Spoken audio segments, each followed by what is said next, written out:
Hello everyone and welcome back to Techavro. Here we make tutorials on topics that might be helpful to you in one way or the other, and today I'm going to be showing you guys on how to add friends on Discord. So first, we don't have any friends right now on Discord. There's two ways of adding friends. If you go to all and then you click on add friends over here, you need to put in their username and then their tagline. The other way is if you're in a server of some sort, right?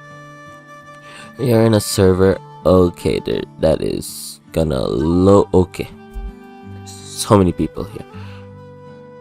Can we just okay, so as you see, this is what the tagline is and this is the name. The other way of adding this person would be, since we clicked on his profile, you can click on view profile and then send a friend request like this. Now obviously I don't know who the person is, so I'm not going to send a friend request, but these are the two ways of sending friend requests on Discord. So I hope you guys found this video helpful. If you did, please drop a like, and if you want to see more videos like this in the future, don't forget to hit that subscribe button as well as that notification bell. Thank you so much for watching. Bye bye.